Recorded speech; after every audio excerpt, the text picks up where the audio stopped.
الله نحمده ونستعينه ونستغفره ونعوذ بالله من شرور أنفسنا ومن سيئات أعمالنا من يهده الله فلا مضل له ومن يضلل فلا هادي له أشهد أن لا إله إلا الله وحده لا شريك له وأشهد أن محمدا عبده ورسوله اللهم صل على محمد وعلى آل محمد كما صليت على إبراهيم وعلى آل إبراهيم إنك حميد مجيد اللهم بارك على محمد وعلى آل محمد كما باركت على إبراهيم وعلى آل إبراهيم إنك حميد مجيد أما بعد.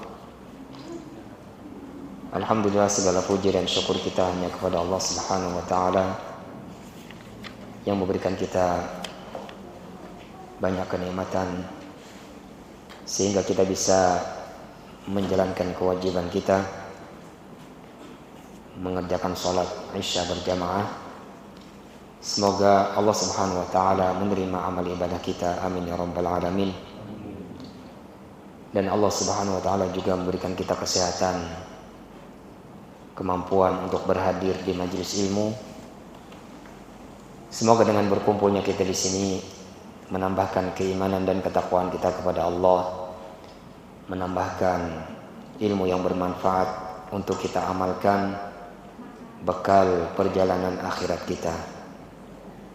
Salawat serta salam kita aturkan kepada Nabi kita Nabi Muhammad sallallahu alaihi wasallam, kepada keluarga beliau, sahabat beliau dan juga para pengikut beliau hingga akhir zaman. Melanjutkan apa yang sudah kita pelajari dari kitab Tauhid. Malam ini kita membahas bab berikutnya. Kalau di sini tertulis bab 1, tapi mungkin di kitab yang lain tertulis bab 2 ya. Yaitu bab Fadlu Tauhid wa ma yukaffiru minadz dzunub. Bab keutamaan tauhid dan bahwasanya tauhid adalah penggugur dosa. Jadi hari ini kita akan mengenal apa saja keutamaan tauhid, apa saja yang didapatkan oleh orang yang mentauhidkan Allah Subhanahu wa taala. Dan di antara yang dia akan dapatkan adalah Allah Subhanahu wa taala menghapuskan dosa-dosanya. Makanya beliau sebutkan di sini fadlu tauhid wa ma yukaffiru minadz dzunub. Keutamaan tauhid dan bahwasanya tauhid adalah penggugur dosa. Di sini ada 5 dalil yang didatangkan oleh beliau Syekh Muhammad bin Abdul Wahhab ya. Kita bacakan dulu muqaddimah dari Ustaz kita Ustaz Firanda hafizahullah. Kata beliau di sini, kaitan bab ini dengan bab sebelumnya sangat jelas. Karena setelah pada bab pertama dijelaskan tentang wajibnya bertauhid, disertai penjelasan akan makna dan hakikat tauhid, maka bab ini penulis menjelaskan keutamaan tauhid. Sebagaimana yang sudah kita pelajari, kita sudah mempelajari bahwasanya tauhid itu kewajiban bagi seorang muslim. Bahkan itulah seharusnya tujuan dari hidupnya. Karena Allah Subhanahu wa taala ciptakan makhluk ini, jin dan manusia, tujuannya adalah untuk mentauhidkan Allah Subhanahu wa taala. Tidak semata-mata hidup, bekerja, cari makan, tidur, besok seperti itu lagi sampai mati ya. Tidak hanya menjalankan hidup ya, tapi menjalankan tujuan yang diinginkan oleh Allah Subhanahu wa taala, yaitu beribadah kepadanya, mentauhidkannya dalam ibadah yang dilakukan ya. Itu adalah tujuan Allah taala menciptakan jin dan manusia. Maka itu adalah kewajiban bagi manusia. Dan sudah dijelaskan juga adalah hakikat tauhid. Bahwasanya hakikatnya adalah nafi dan isbat ya, menafikan, meniadakan sesembahan selain Allah dan mengisbatkan, menetapkan bahwasanya ibadah itu hanya untuk Allah Subhanahu wa taala. Maka pada bab ini penulis menjelaskan keutamaan tauhid untuk memotivasi para pembaca agar lebih giat mempelajari tauhid serta mengaplikasikannya dalam keseharian mereka. Penjelasan akan hakikat dan makna tauhid didahulukan karena banyak manusia yang mengetahui keutamaan dan pahala dari tauhid, akan tetapi kebanyakan mereka belum memahami dengan benar hakikat tauhid itu sendiri. Ya. Jadi Muslim, ya, seawam-awamnya orang Muslim pasti dia tahu keutamaan tauhid. Setidaknya apa? Dia diharamkan masuk neraka. Orang yang bertauhid pasti dia haram masuk neraka. Dan pengharaman ini bisa nanti akan kita bahas, ya. Tapi orang seawam-awamnya orang Muslim pasti dia tahu, ya, keutamaan mentauhidkan Allah Subhanahu wa taala adalah pasti masuk surga, ya. Pasti masuk surga dan terhindar dari api neraka, entah terhindar sejak awal atau terhindar dari kekekalan api neraka, ya. Namun itu diketahui oleh kebanyakan kaum muslimin, ya, kewajiban bertauhid dan bahwasanya keutamaan tauhid adalah memasukkan seseorang ke dalam surga. Akan tetapi tidak sedikit orang yang belum paham hakikat tauhid, ya. Maka dari itu kata beliau di sini apa? Didahulukan penjelasan tentang tauhid sebelum menjelaskan tentang keutamaan tauhid. Karena percuma kalau kita mengetahui keutamaannya namun kita tidak tahu hakikatnya, ya. Kita tidak tahu hakikatnya, ya. Kita tahu keutamaannya namun ternyata kita salah dalam mengaplikasikannya, ya. Seperti kita dapati banyak orang yang semangat berzikir la ilaha illallah karena termotivasi dengan keutamaannya yang besar, namun ternyata dalam kesehariannya ia masih terjerumus dalam kesyirikan karena ia tidak memahami hakikat tauhid yang benar, ya. Perhatikan judul bab ini, yaitu Fadl Tauhid wa ma yukaffiru minadz dzunub, ya. Keutamaan tauhid, dan termasuk keutamaan tauhid adalah menghapuskan dosa-dosa, ya. Jadi beliau memisahkan antara apa? Keutamaan tauhid, dan disebutkan lagi termasuk keutamaan tauhid adalah penghapus dosa-dosa. Jadi keutamaan tauhid itu banyak, namun keutamaan yang paling besar bagi orang yang mentauhidkan Allah Subhanahu wa taala, dia akan mendapatkan apa? Diampuninya dosa-dosanya. Diampuni oleh Allah Subhanahu wa taala dosa-dosanya, dan dengan itu dia akan selamat di negeri akhirat.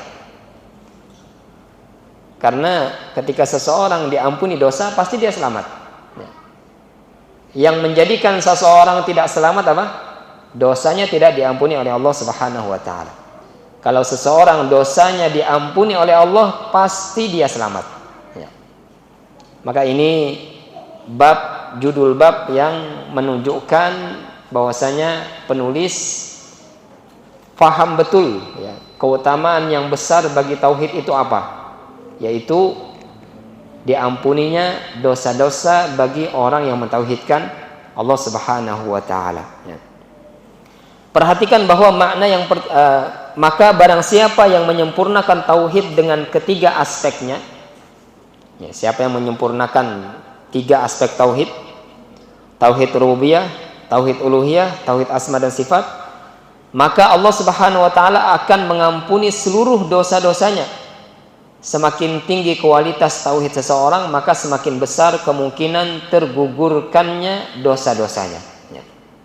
Perhatikan juga bagaimana Syekh Muhammad bin Abdul Wahab menyebutkan pengguguran dosa setelah keutamaan tauhid, padahal ia merupakan bagian dari keutamaan tauhid itu sendiri, ya. Gaya bahasa seperti ini disebut atful khas 'alal 'am, yaitu menyebutkan sesuatu yang spesifik setelah menyebutkan jenisnya secara umum. Dan salah satunya tujuannya adalah menampakkan urgensi sesuatu yang disebutkan secara spesifik dan terpisah tersebut dibanding individu lainnya yang pada jenis tersebut. Artinya, kata beliau, di antara sekian banyaknya keutamaan tauhid, penghapusan dosa-dosa adalah yang paling urgennya. Karena segala keutamaan lainnya seperti masuk surga, keselamatan di akhirat dan yang lain sebagainya pasti berawal dari dosa yang telah diampuni dan digugurkan oleh Allah Subhanahu wa taala. Ya. Karena itu kita dapati bahwa ampunan dari dosa-dosa merupakan ganjaran yang sering disebutkan oleh Allah Subhanahu wa taala di dalam Al-Qur'an, juga sering dijadikan doa oleh Nabi Muhammad sallallahu alaihi wasallam dalam hadis-hadisnya, ya. Makanya Nabi sallallahu alaihi wasallam juga di akhir umur sering beristighfar, ya. Karena termasuk ayat atau surah, ya. Termasuk surah, bukan termasuk, ya. Surah yang terakhir, surah satu utuh, ya. Utuh satu surah lengkap, yang terakhir yang diturunkan kepada Nabi kita Nabi Muhammad sallallahu alaihi wasallam adalah surah An-Nasr, ya. Idza jaa nasrullahi wal fath wa ra'aitan nasa yadkhuluna fi dinillahi afwaja fasabbih bihamdi rabbika wastaghfirhu innahu kana tawwaba, ya. Maka di akhir ayat Allah Ta'ala katakan apa? Maka bertasbihlah untuk Rabbmu dan beristighfarlah, sesungguhnya Dia Allah Maha Pengampun dan Maha Pemberi taubat, ya. Ini satu surah yang utuh terakhir kali yang diturunkan kepada Nabi kita Nabi Muhammad sallallahu alaihi wasallam. Makanya beliau di akhir umur beliau banyak mengamalkan istighfar, ya. Banyak beristighfar, ya. Bahkan istighfar beliau jadikan sebagai zikir salat beliau, ya. Jadi setelah ayat itu turun, Nabi sallallahu alaihi wasallam banyak beristighfar bahkan pada zikir-zikir salatnya, ya. Ketika ruku beliau beristighfar, ya. Ketika sujud beliau beristighfar, ya. Nah, ini menunjukkan apa? Pentingnya pengampunan dosa dari Allah Subhanahu wa taala. Karena dengan itu pasti seseorang selamat, ya. Seseorang tidak akan bisa masuk surga, tidak akan selamat di akhirat kalau dia dosanya tidak diampuni oleh Allah Subhanahu wa taala. Dan tauhid adalah sebab yang besar untuk pengampunan dosa, ya. Sebab yang paling besar untuk pengampunan dosa, ya. Dalil pertama, ya. Allah Subhanahu wa taala berfirman, alladzina amanu wa lam yalbisu imanahum bidzulmin ulaika lahumul amnu wa hum muhtadun, ya. Dalil pertama, ya, berkaitan dengan keutamaan tauhid, ya. Allah Subhanahu wa taala berfirman, dan orang-orang yang beriman dan tidak mencampurkan keimanannya dengan kezaliman, yaitu kesyirikan, ya. Ulaika lahumul amnu wa hum muhtadun. Merekalah yang akan mendapatkan keamanan dan merekalah yang akan mendapatkan jalan hidayah, ya. Dari ayat ini bisa kita ambil apa? Keimanan dan kesyirikan itu bisa tercampur, ya. Keimanan dan kesyirikan bisa tercampur. Karena Allah Ta'ala katakan apa? Alladzina amanu wa lam yalbisu imanahum bidzulmin. Orang-orang yang beriman dan tidak mencampurkan keimanannya dengan kesyirikan. Artinya keimanan dan kesyirikan bisa tercampur. Dan orang-orang yang tidak mencampurkan itu, dia akan mendapatkan keamanan dan mendapatkan jalan hidayah, ya. Dan di antara contoh, ya, tercampurnya keimanan dan kesyirikan adalah seseorang dia mentauhidkan Allah pada rububiyah dan ternyata beribadah kepada selain Allah Subhanahu wa taala. Ini contoh nyata yang ada pada orang-orang musyrik di zaman Nabi Shallallahu Alaihi Wasallam. Ketika mereka dikatakan, ya, Qul wala in sa'altahum man khalaqas samawati wal arda la yaqulunna Allah. Ya. Allah Ta'ala katakan kepada Nabi kita Nabi Muhammad Sallallahu Alaihi Wasallam, wahai Muhammad, jikalau engkau tanyakan kepada mereka siapa yang menciptakan langit dan bumi, maka mereka katakan Allah. Ya. Ini apa? Tauhid rububiyah. Mereka yakin, mereka katakan bahwasanya pencipta langit adalah Allah. Ya. Jadi Allah Ta'ala sampaikan apa yang diyakini oleh mereka. Wahai Muhammad, jikalau kau tanyakan kepada mereka orang-orang musyrik, siapa yang menciptakan langit dan bumi, mereka pasti katakan Allah. Artinya tauhid rububiyahnya benar. Tapi ternyata ketika mereka beribadah kepada selain Allah. Maka inilah yang mencampur contoh seseorang tercampur antara keimanan dan kesyirikan. Keimanan dia tentang rububiyah sudah benar. Tapi ternyata keimanan dia dalam tauhid uluhiyah beribadah ternyata masih salah, ya. Dan ini pun masih ada sampai sekarang, ya. Ketika kita tanya ada orang yang memberikan tumbal misalnya ke gunung, memberikan tumbal ke lautan, kita katakan itu adalah perbuatan yang tidak benar, ya. Kalau itu adalah sesembelihan, ya, yang diperuntukkan untuk penghuni laut, sesembelihan yang diperuntukkan untuk penghuni gunung atau pohon, maka kita katakan itu sudah masuk dalam beribadah kepada selain Allah. Karena menyembelih adalah ibadah. Menyembelih untuk selain Allah berarti beribadah untuk selain Allah. Ya. Karena sebagaimana kita akikah itu ibadah, kurban adalah ibadah juga, ya. Dan ada menyembelih dalam ibadah haji itu juga ibadah. Maka menumpahkan darah hewan, menyembelih hewan tapi untuk penghuni laut, untuk penghuni gunung, untuk penghuni pohon, ini berarti apa? Dia beribadah dengan bentuk sesembelihan, karena ibadah itu banyak, bukan hanya di masjid saja, ya. Sesembelihan juga ibadah. Orang yang menyembelih untuk selain Allah berarti dia beribadah untuk selain Allah. Tapi tatkala kita tanya kenapa mereka lakukan itu, kata mereka apa? Hanya sebagai syarat saja. Hanya sebagai pelantara saja. Kata mereka, kami masih yakin yang memberikan rezeki adalah Allah, yang memberikan keamanan adalah Allah, yang mendatangkan musibah dan mencegah musibah adalah Allah. Kami yakin itu.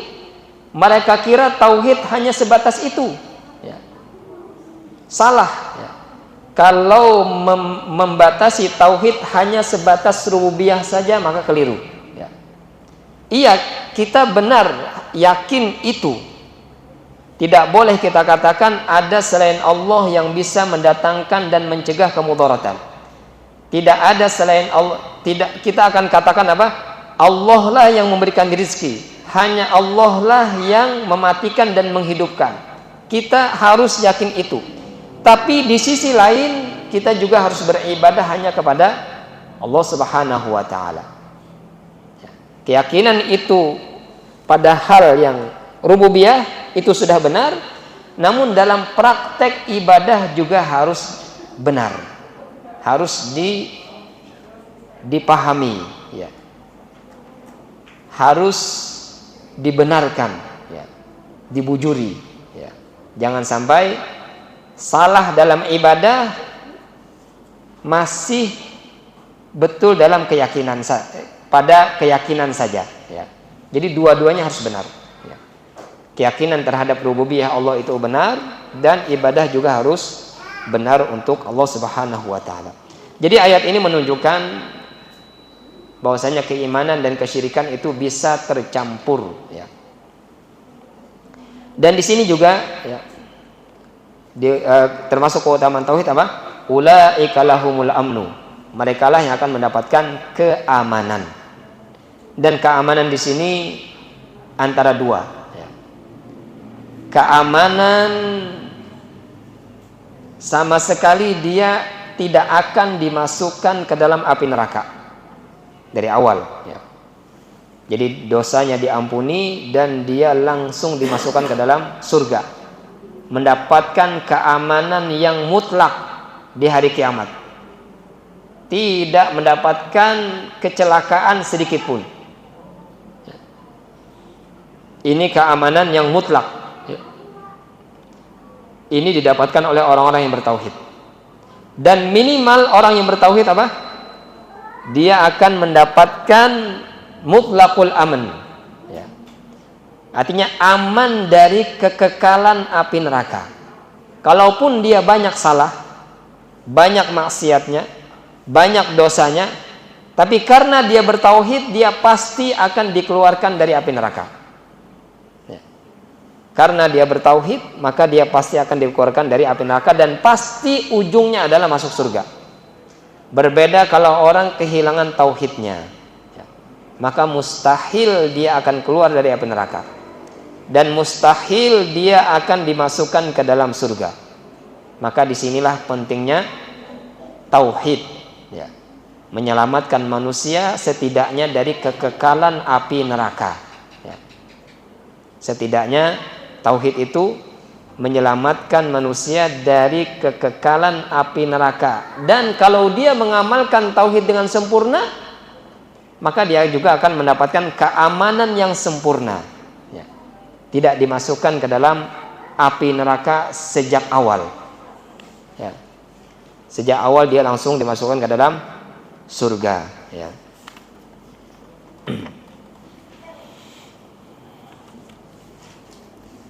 Dan kezaliman di dalam ayat ini maksudnya adalah kesyirikan. Ya. Alladzina amanu wa lam yalbisu imanahum bidzulmin ulaika lahumul amn. Ya. Orang-orang yang beriman tidak mencampurkan keimanannya dengan kezaliman. Maksud kezaliman ini adalah kesyirikan. Ya. Sebagaimana Allah Subhanahu wa taala firmankan di dalam surah Luqman. Ya. Kata Allah Subhanahu wa taala, "Innasyirka la dzulmun 'adzim." Ya, sesungguhnya kesyirikan adalah kezaliman yang besar. Ya. Makanya ketika ayat ini turun, ya, para sahabat Nabi SAW mengatakan, ya, siapa di antara kami yang tidak menzalimi? Ya. Karena kezaliman dipahami oleh para sahabat itu kezaliman yang umum. Ya. Karena kezaliman itu ada beberapa, ada tiga. Ya. Kezaliman seseorang terhadap dirinya. Dia menyakiti dirinya atau dia bermaksiat. Jadi kalau kita bermaksiat itu sebenarnya apa? Kita menzalimi diri kita sendiri. Karena diri kita sendiri yang menjerumuskan diri kita ke dalam api neraka. Ini kezaliman terhadap diri sendiri. Ya. Jadi kezaliman itu ada tiga. Ya. Kezaliman terhadap diri sendiri, yaitu dengan menyakiti diri atau dengan melakukan dosa. Itu sama dengan menzalimi diri sendiri, karena menjerumuskan diri sendiri ke dalam api neraka. Yang kedua adalah kezaliman terhadap orang lain, ya. Mengambil hartanya, memukulnya, menjatuhkan harga dirinya, ya. Ini menzalimi orang lain. Yang ketiga adalah kezaliman yang dilakukan kepada Allah Subhanahu wa taala, yaitu melakukan kekufuran dan kesyirikan. Ini kezaliman yang dilakukan kepada Allah Subhanahu wa taala. Namun Allah taala tidak tersakiti, ya. Jangan kita pikir kalau manusia ini bermaksiat Allah taala tersakiti, tidak. Ya. Allah taala maha suci dari gangguan dari makhluknya, ya. Jadi sebenarnya manusia ini dia taat, dia maksiat tidak berpengaruh kepada Allah Subhanahu wa taala. Makanya ada di hadis Nabi sallallahu alaihi wasallam, jikalau seluruh makhluknya, ya, itu menjadi orang yang paling soleh, ya, seperti orang yang paling soleh di antara kalian. Hanya seluruh penduduk bumi, seluruh makhluknya itu semuanya orang soleh, orang yang paling soleh. Kata Nabi SAW, tidak akan menambahkan kemuliaan pada kerajaan Allah Subhanahu Wa Taala. Artinya Allah Taala itu sudah sempurna, tidak akan bertambah. Karena sudah sempurna, tidak akan bertambah dengan ketaatan makhluknya. Karena Allah Ta'ala tidak berhajat, tidak membutuhkan ketaatan kita. Sebaliknya kata Nabi SAW, jikalau seluruh makhluknya ini ala afjari wahidin minkum, semuanya seperti orang yang paling buruk di antara kalian, maka tidak akan mengurangi kemuliaan Allah Subhanahu wa taala. Jadi Allah Subhanahu wa taala tidak membutuhkan ketaatan kita dan tidak berkurang sama sekali kemuliaan Allah kalau kita bermaksiat. Apa yang kita amalkan itu akan kembali kepada diri kita masing-masing, ya. Perbuatan baik yang kita amalkan akan kembali kepada diri kita. Perbuatan buruk yang kita lakukan akan kembali kepada diri kita. Ya, Allah Ta'ala tidak berbekas terhadap apa yang dilakukan oleh makhluknya, ya. Jadi kezaliman ada 3 tadi, ya. Dan kezaliman yang kesyirikan adalah kezaliman yang sangat besar, karena itu kezaliman yang dilakukan kepada Allah Subhanahu wa taala, ya. Makanya para sahabat Nabi sallallahu alaihi wasallam ketika diturunkan ayat ini, mereka memahami kezaliman itu secara umum, ya. Kata mereka apa? Siapa yang diantara kami yang tidak menzalimi dirinya? Ya. Kita semua menzalimi diri kita masing-masing, ya. Maka kata Nabi sallallahu alaihi wasallam, ya, bukankah, ya, Allah Subhanahu wa taala berfirman, inna syirka la dzulmun azim, ya, sesungguhnya kesyirikan adalah kezaliman yang besar. Jadi maksud ayat ini diterangkan langsung, ditafsirkan langsung oleh hadis Nabi sallallahu alaihi wasallam. Maksud kezaliman di sini adalah kesyirikan kepada Allah Subhanahu wa taala. Dalil yang kedua, ya, dari Ubadah bin Samit radhiyallahu taala anhu, beliau mengatakan Rasulullah sallallahu alaihi wasallam bersabda, man syahida an la ilaha illallah wahdahu la syarikalah wa anna Muhammadan abduhu wa rasuluh wa anna Isa abdullah wa rasuluh wa kalimatuhu alqaha ila Maryam wa ruhun minhu wal jannatu haqqun wan naru haqqun adkhalahu Allahul jannata ala ma kana minal amal. Kata Nabi sallallahu alaihi wasallam, siapa yang bersyahadat bahwasanya tidak ada Tuhan yang berhak disembah kecuali Allah satu-satunya, tidak ada sekutu baginya, dan bahwasanya Nabi Muhammad adalah hambanya dan rasulnya, dan bahwasanya Isa adalah hamba Allah dan rasulnya, dan dia adalah, Nabi Isa itu adalah kalimatnya yang Allah Ta'ala lemparkan kepada Maryam, dan ruh yang Allah Ta'ala ciptakan, dan dia bersaksi bahwasanya surga betul-betul ada, neraka betul-betul ada, maka Allah Ta'ala akan masukkan dirinya ke dalam surga. Allah Ta'ala masukkan dia ke dalam surga dengan atas amal apapun yang dia lakukan, ya. Sebagaimanapun kondisi amal perbuatannya, ya. Jadi ini termasuk keutamaan tauhid, ya. Seseorang yang bertauhid, dia pasti akan dimasukkan ke dalam surga dengan kondisi amal bagaimanapun keadaan dirinya, ya. Artinya sebanyak apapun dosanya, dia pasti ujung-ujungnya dimasukkan ke dalam surga, ya. Dan bisa jadi, ya, walaupun dosanya banyak, Allah Ta'ala mungkin dan berpotensi besar Allah Ta'ala mengampuni dosa-dosanya karena dia mentauhidkan Allah Subhanahu wa Ta'ala. Karena akan ada lagi hadis-hadis yang lain, ya. Kata Nabi SAW, jikalau seorang hamba dia datang kepadaku dengan membawa dosa sepenuh bumi. Ini sudah terlalu banyak ya. Membawa dosa sepenuh bumi, artinya di mana dia berjajak, di mana ia begana, di situnya melakukan dosa. Saking banyaknya dosanya. Tapi apa kata Nabi? La yusyriku bi syai'a. Namun dia tidak menyekutukan Allah Subhanahu wa taala dengan apapun. Kata Allah Subhanahu wa taala apa? Aku akan datang kepadanya dengan membawa ampunan sepenuh bumi. Ya. Nah, ini apa? Menunjukkan tauhid adalah potensi yang paling besar untuk diampuni dosa-dosa. Ya. Kembali kepada hadis yang kita bacakan tadi. Ya. Jadi dengan amal apapun, dengan kondisi amal apapun, seseorang ketika dia mentauhidkan Allah Subhanahu wa taala, pasti Allah taala masukkan ke dalam surga. Sebuah kepastian. Namun tadi apa? Masuk ke dalam surga ini terbagi dua, ya.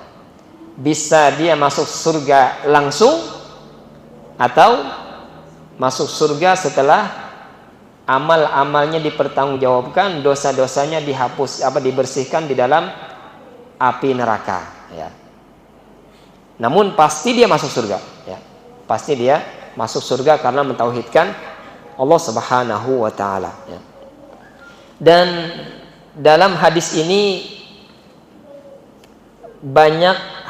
termasuk hadis yang banyak membantah pemikiran-pemikiran di luar ahlu sunnah, bahkan agama yang lain. Ya. Pertama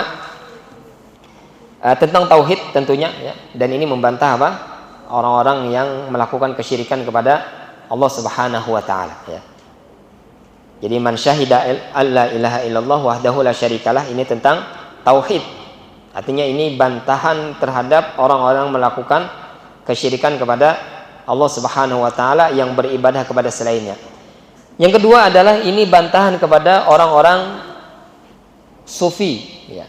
Hadis ini juga bisa dipakai untuk membantah orang-orang sufi, ya. Karena di hadis ini disebutkan wa anna Muhammadan abduhu wa rasuluh. Barang siapa yang bersaksi bahwasanya tidak ada Tuhan yang berhak disembah kecuali Allah, dan bahwasanya Muhammad adalah hambanya dan rasulnya. Ya. Jadi ini bantahan terhadap orang-orang sufi, bahwasanya Nabi Muhammad itu apa? Hamba Allah, bukan manusia yang memiliki sifat ketuhanan. Dia adalah hamba Allah, manusia sama seperti kita. Sama seperti kita, hamba Allah, ya. Jadi tidak boleh kita katakan Muhammad itu, Nabi kita Nabi Muhammad SAW memiliki bagian dari sifat ketuhanan, ya. Di antara yang mereka bikin pujian kepada Nabi SAW, mereka katakan Muhammad, Rasulullah SAW mengetahui perkara gaib, ya. Dan ini berlebihan, ya. Berlebihan dalam memuji Nabi SAW, ya. Mengatakan Nabi Muhammad apa? Mengetahui perkara gaib, ya. Wa ilmuka ilmul lauhi wal qalami. Mereka katakan seperti itu. Dan ilmumu wahai Muhammad, ilmu yang tercatat di Lauhil Mahfuz, ya. Ini berarti dia mengatakan Nabi Muhammad SAW mengetahui semua perkara gaib, ya. Dan ini tidak benar, ya. Tidak benar. Kalau Nabi SAW mengetahui perkara gaib, beliau tidak akan pernah kalah dalam perperangan, ya. Beliau tidak akan ikut berperang dalam perperangan Uhud, ya. Karena perang Uhud kaum muslimin kalah, ya. Dan banyak sahabat-sahabat yang mati syahid, ya. Bahkan paman Nabi SAW Hamzah, ya, wafat ketika perperangan Uhud. Bahkan Nabi SAW patah gigi beliau, berdarah wajah beliau dalam perperangan Uhud. Kalau beliau tahu perkara gaib, beliau akan lari, ya. Akan memerintahkan para sahabatnya untuk tidak pergi berperang karena akan kalah. Namun ternyata apa? Nabi SAW mempersiapkan kekuatan, merencanakan strategi perang. Ya. Namun ternyata Allah Subhanahu Wa Taala berkehendak yang lain. Ya. Artinya Nabi SAW tidak mengetahui perkara ghaib. Ya. Dan Nabi SAW juga mendakwahi pamannya Abu Thalib. Ya. Jikalau Nabi SAW mengetahui perkara ghaib bahwasanya pamannya tidak akan beriman, Nabi tidak akan mendakwahi. Ya. Ini semua apa? Dalil-dalil yang menunjukkan Nabi SAW tidak mengetahui perkara ghaib. Ya. Dan beliau adalah seorang hamba sama seperti kita. Namun bedanya apa? Wa rasuluh. Beliau adalah utusan Allah Subhanahu Wa Taala. Ya. Jadi ahlu sunnah itu di tengah-tengah menyikapi kedudukan Nabi Sallallahu Alaihi Wasallam. Ahlu sunnah memandang Nabi Muhammad Sallallahu Alaihi Wasallam adalah seorang hamba dan dia adalah seorang rasul. Seorang hamba yang tidak boleh dijadikan Tuhan, seorang hamba yang tidak boleh dikatakan memiliki sifat ketuhanan, dan seorang rasul yang harus diikuti, yang harus dipercayai dan harus diimani. Ya. Kerasulan dari Allah Subhanahu Wa Taala. Terus bantahan juga kepada orang-orang Nasrani. Di dalam hadis ini Nabi SAW mengatakan wa anna Isa Abdullahi wa rasuluh, dan bahwasanya Nabi Isa adalah hamba Allah dan rasulnya, bukan anak Tuhan. Ya. Bukan anak Tuhan atau bagian dari Tuhan. Ya. Jadi Isa adalah hamba Allah dan rasulnya, ya. Bukan anak Tuhan. Ya. Dan kalimatnya yang Allah Ta'ala lemparkan kepada Maryam. Maksud kalimatnya ini apa? Allah Subhanahu Wa Ta'ala menciptakan Nabi Isa dengan kalimatnya kun. Ya. Jadi Nabi Isa itu diciptakan berbeda dengan manusia biasa. Ya. Beliau lahir tanpa seorang ayah, seorang ibu yang seorang perempuan, Maryam, yang Allah Ta'ala lemparkan ke dalam rahimnya ruh, dan Allah Ta'ala katakan kun dengan kalimatnya, maka beliau menjadi gelar kalimatullah. Ya. Kalimat Allah yang Allah Ta'ala lemparkan kepada Maryam. Ya. Wal jannatu haqqun wan naru haqqun. Ya. Dan ini juga membantah orang-orang yang tidak percaya adanya surga dan neraka. Ya. Orang-orang filosof, ya, yang tidak mempercayai karena mereka mengedepankan akal. Ya. Kata mereka perkara-perkara ghaib itu tidak masuk akal. Ya. Mereka hanya percaya hal-hal yang nyata. Ya. Kata mereka surga dan neraka itu Tuhan bikin untuk menakut-nakuti saja. Ya. Itu tidak ada. Ya. Ini tidak benar. Ya. Jelas sekali bertentangan dengan keimanan. Ya. Orang yang mengatakan seperti ini dia jelas kekufurannya. Ya. Maka orang yang bersaksi dengan beberapa perkara tadi, ya, dengan tauhid, dengan kerasulan Nabi Muhammad, kerasulan Nabi Isa, dan surga dan neraka itu ada, ya, maka Allah Ta'ala akan masukkan dia ke dalam surga dengan kondisi amalnya seperti apapun. Ya.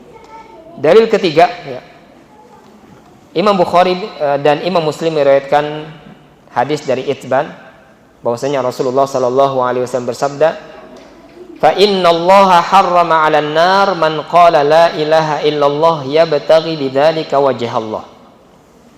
Kata Nabi Sallallahu Alaihi Wasallam, sesungguhnya Allah Subhanahu Wa Taala mengharamkan masuk neraka bagi orang yang mengucapkan la ilaha illallah namun yabtaghi biha wajhallah, dia ikhlas menuntut dengan ucapan tersebut hanya wajah Allah Subhanahu Wa Taala, ikhlas untuk Allah Subhanahu Wa Taala, ya, hanya mengharap pahala dari Allah Subhanahu Wa Taala. Jadi bukan hanya sekedar ucapan.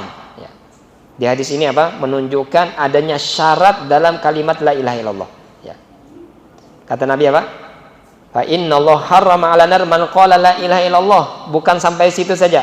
Ya bataghi bidzalika wajhallah. Allah Ta'ala akan mengharamkan neraka bagi orang yang mengucap la ilaha illallah, namun dia dalam mengucapkannya apa? Ikhlas, mengharap pahala dari Allah Subhanahu wa Ta'ala. Itu syaratnya ya.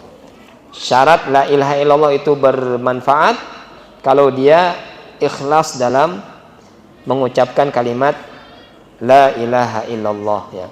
Tapi kalau dia hanya berpura-pura ya, seperti orang-orang munafik ya, hanya berpura-pura dalam mengucapkan la ilaha illallah, padahal hatinya mengingkari kalimat la ilaha illallah ya. Atau orang yang hanya menginginkan dunia ya. Dia mengucap la ilaha illallah, dia berpura-pura masuk Islam, namun dia sebenarnya ingin dunianya saja ya.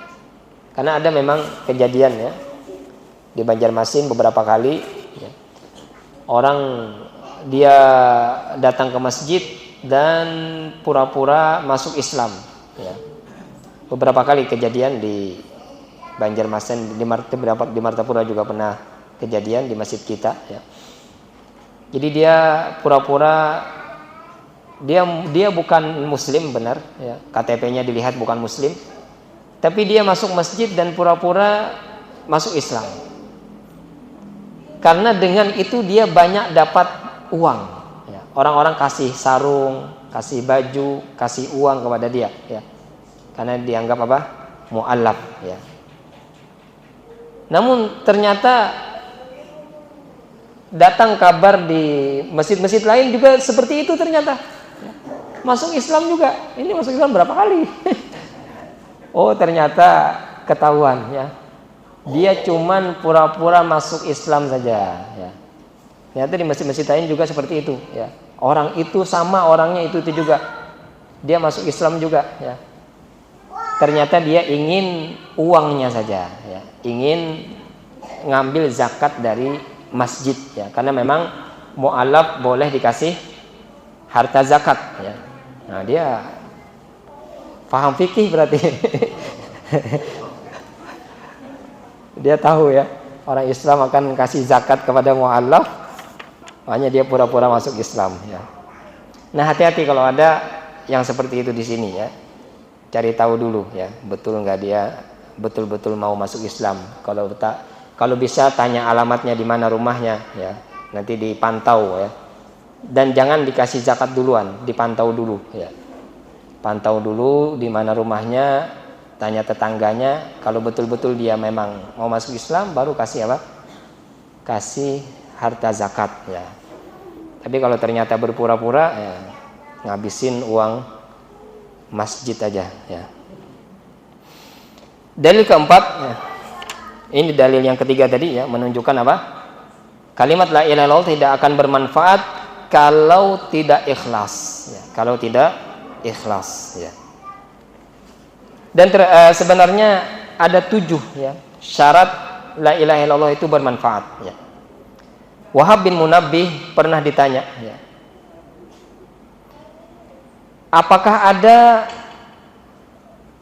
apakah kalimat la ilaha illallah itu dengan bermanfaat hanya diucapkan ya. Kata beliau tidak ya. Kalimat la ilaha illallah itu seperti kunci ya. Yang mana kunci itu harus memiliki giginya ya. Kalau kunci itu tidak memiliki gigi ya, maka dia tidak akan bisa membuka pintu ya. Harus ada apa? Harus ada kunci-kunci di dalamnya ya. Maka kata beliau ya, kunci kalimat la ilaha illallah itu ada 7 ya. Jadi syarat kalimat la ilaha illallah itu bermanfaat kalau terkumpul 7 perkara. Yang pertama adalah mengetahui maknanya ya.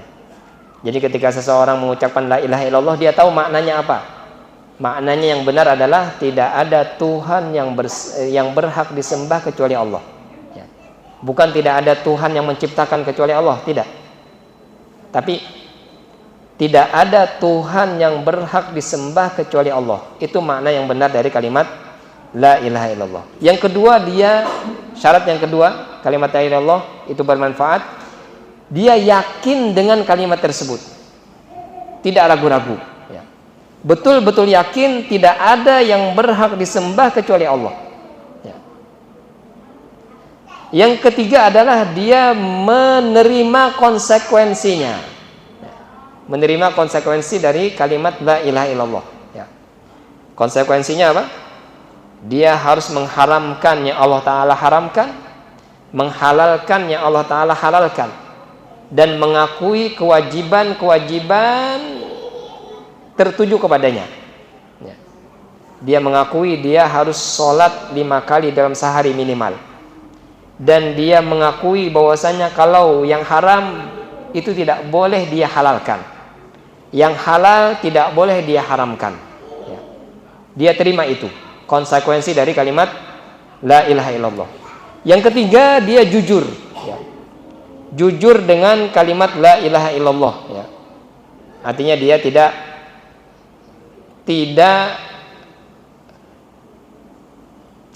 mendustai, ya, dengan kalimat la ilaha illallah. Ya. Betul-betul dia jujur ketika mengucapkan kalimat la ilaha illallah. Ya.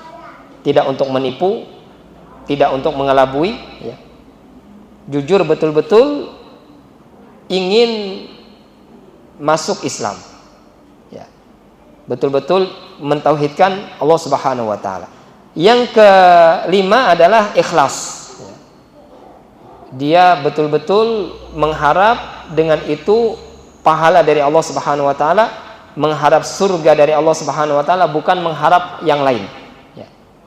Bukan mengharap dunia, ya, mengharap pujian dan lain-lainnya. Yang keenam adalah dia mencintai, ya, mencintai kalimat tersebut, ya, dan mencintai orang-orang yang mengucapkan kalimat tersebut. Ya. Ini yang keenam, ya, al-mahabbah, mencintai kalimat tersebut. Artinya kalau ada kalimat tersebut dihinakan, dia marah, ya. Dia tidak terima, bukan ikut menghinakan kalimat la ilaha illallah. Dan dia juga mencintai orang-orang yang mengucapkan kalimat la ilaha illallah. Ya. Yang keenam, al-inqiyad, dia tunduk dengan kalimat la ilaha illallah. Ya. Tunduk dengan kalimat la ilaha illallah. Ya. Tidak membangkang, ya. Tidak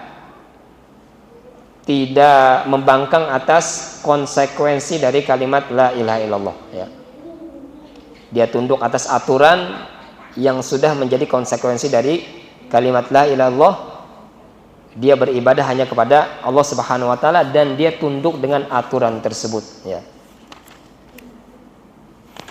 Dalil yang keempat, ya, diriwayatkan dari Abu Sa'id Al-Khudri radhiyallahu taala anhu bahwasanya Rasulullah sallallahu alaihi wasallam bersabda, qala ya Musa, qala Musa ya Rabbi 'allimni syai'an adzkuruka wa ad'uka bih. Ya. Kata Nabi sallallahu alaihi wasallam, Nabi Musa alaihi salam pernah mengatakan kepada Allah Subhanahu wa taala, ya Rabbi 'allimni syai'an adzkuruka wa ad'uka bih.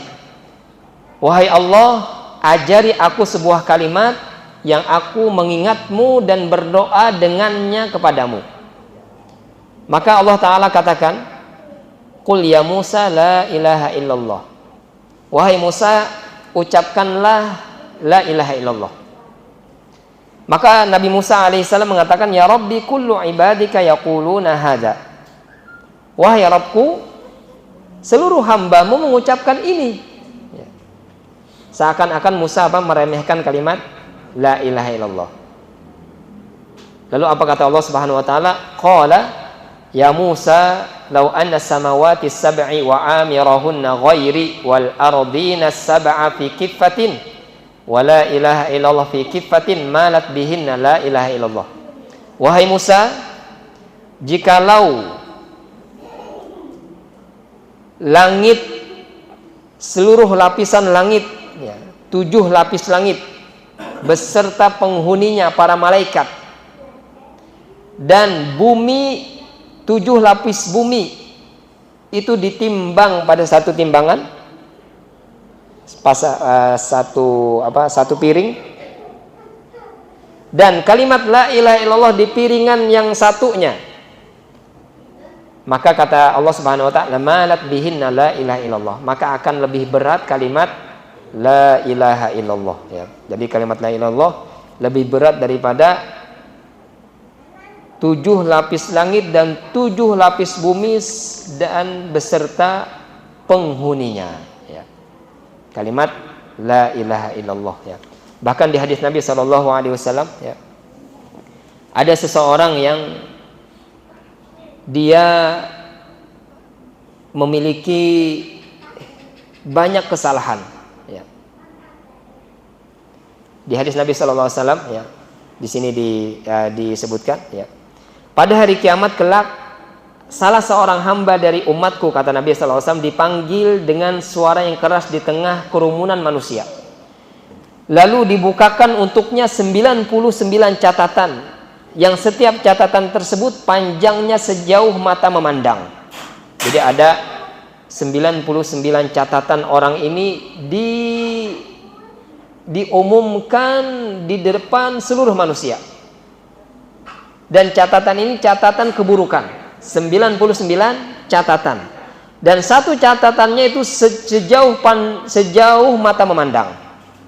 Lalu Allah Ta'ala katakan kepadanya, apakah ada sesuatu yang kau ingkari dari catatan ini? Artinya, ini kesalahan-kesalahanmu. Apakah kau mengakuinya? Apakah kau mau mengingkarinya? Kata dia, tidak. Saya mengakui itu dan saya tidak mengingkari, itu adalah kesalahan-kesalahanku, ya. Maka Allah Ta'ala memanggil para malaikatnya, ya. Allah Ta'ala kembali berkata, apakah para malaikat pencatat amal menzolimimu? Ya. Dia pun mengatakan tidak, ya. Itu betul kesalahan saya dan para malaikat tidak melakukan kezaliman terhadap diriku. Maka Allah Ta'ala berkata lagi, apakah engkau punya uzur? Apakah engkau memiliki kebaikan? Orang itu pun ketakutan dan lantas menjawab, tidak ada wahai Rabbku, ya. Jadi betul-betul banyak dosanya dan dia menganggap tidak ada memiliki kebaikan sedikit pun. Allah Subhanahu wa ta'ala kemudian berkata, ada. Kau memiliki satu kebaikan. Dan sesungguhnya kebaikan-kebaikanmu tercatat di sisi kami. Dan sesungguhnya aku tidak menzolimi pada hari ini, ya. Jadi karena dia mempunyai satu kebaikan dan Allah Ta'ala tidak melakukan kezaliman, maka kebaikan itu pun didatangkan. Lalu dikeluarkanlah untuknya sebuah bitaqah, ya, kartu, yang tertulis di dalam bitaqah tersebut ternyata kalimat la ilaha illallah wa asyhadu an la ilaha illallah wa anna Muhammadar Rasulullah. Orang itu pun spontan berkata, ya Rabbku, apakah artinya sebuah kartu ini jika dibandingkan dengan catatan-catatan keburukanku? Hanya sebuah kartu, ya. Allah pun berkata padanya, kau tidak akan dizalimi, ya. Lalu diletakkan kartu tersebut di satu timbangan dan diletakkan catatan-catatan keburukan di daun timbangan yang lain, dan ternyata catatan-catatan keburukan tadi terlontar ke atas akibat beratnya bitaqah tersebut, ya. Akibat apa? Beratnya kalimat la ilaha illallah. Dia pernah mengamalkan la ilaha illallah. Dia mentauhidkan Allah dan pernah mengamalkan la ilaha illallah dengan pengamalan yang sempurna. Walaupun banyak kesalahannya, ternyata apa? Allah Subhanahu wa ta'ala maafkan kesalahannya dan Allah Ta'ala ampuni dosa-dosanya dengan tauhid yang ada di dalam dirinya, ya. Maka ini hadis yang terkenal, ya, tentang para ulama mengatakan ini hadis bitaqah, ya. Hadis tentang bitaqah, ya. Dalil terakhir, ya. Dalil yang kelima, ya. Yang ini yang kita sebutkan tadi di awal, ya. Hadis Tirmizi, hadis yang diriwayatkan oleh Imam Tirmizi, ya. Dari Anas bin Malik radhiyallahu taala anhu, dia berkata, aku mendengar Rasulullah sallallahu alaihi wasallam bersabda, ya bena Adam, Allah Subhanahu wa taala berfirman, ya bena Adam, law ataitani biqurabil ardi khataya thumma laqitani lam tusyrik bi syai'a la ataituka biqurabiha maghfirah. Kata Allah Subhanahu wa taala, wahai manusia, jikalau engkau mendatangi diriku dengan sepenuh bumi kesalahan, namun engkau bertemu dengan aku tidak melakukan kesyirikan sedikit pun, dia hanya melakukan kesalahan-kesalahan yang bukan sebuah kesyirikan, bukan sebuah kekufuran, ya. Sepenuh bumi dia datang dengan kesalahan tersebut, kata Allah Subhanahu wa taala, la ataituka biqurabiha maghfirah, aku akan mendatangimu dengan sepenuh bumi dengan keampunan, ya. Maka ini apa? Menunjukkan pentingnya tauhid, dan seseorang ketika dia bertauhid maka sangat besar potensi untuk diampuni dosa-dosanya, dan ketika dosa diampuni maka selamatlah di akhiratnya. Syarahnya kita baca untuk sebagai penutup, ya. Kata beliau, hadis penutup bab ini secara khusus menjelaskan kepada kita akan luasnya rahmat Allah. Ia memberikan kabar gembira kepada para hamba, pada hamba, bahwa setelah membukakan pintu taubat seluas-luasnya sebelum nyawa sampai di kerongkongan, jadi Allah Ta'ala membukakan seluas-luasnya rahmat Allah, dan pintu taubat itu selalu terbuka sampai ruh kita sampai ke tenggorokan. Allah Subhanahu wa taala juga membukakan pintu-pintu yang lain selain taubat, ya. Jadi kalaupun seseorang tidak sempat bertaubat, ternyata ada pintu untuk menghapus dosanya, ya. Yaitu salah satunya yang paling agung adalah pintu tauhid, ya. Tauhid yang benar, kokoh dan tulus dapat menghapuskan dosa-dosa seorang hamba atas izin Allah, walau ia tidak sempat bertaubat darinya semasa hidupnya. Bahkan Syekhul Islam Ibnu Taimiyah menyebutkan ada sekitar 10 sebab digugurkannya dosa-dosa, dan hadis ini juga merupakan bantahan telak atas sekte Khawarij yang mengkafirkan setiap muslim yang terjerumus kepada dosa besar. Hadis ini menegaskan bahwasanya seseorang yang membawa dosa besar dan seberat bumi apapun, seberat bumi sekalipun, bisa saja kelak akan diampuni oleh Allah Subhanahu wa taala selama dia tidak kafir, tidak menyekutukan Allah Subhanahu wa taala, ya. Jadi dari 5 hadis yang kita baca tadi, ya, kita kaji tadi, ya, bisa kita simpulkan, ya, bahwasanya orang yang mentauhidkan Allah Subhanahu wa taala, pertama, setidaknya dia pasti terhindar dari kekekalan api neraka, dan dia pasti masuk surga, ya. Dan kalau dia pengamalan tauhidnya dengan tulus, ya, dengan benar, maka dia akan diampuni dosa-dosanya dan dimasukkan langsung ke dalam surga, ya.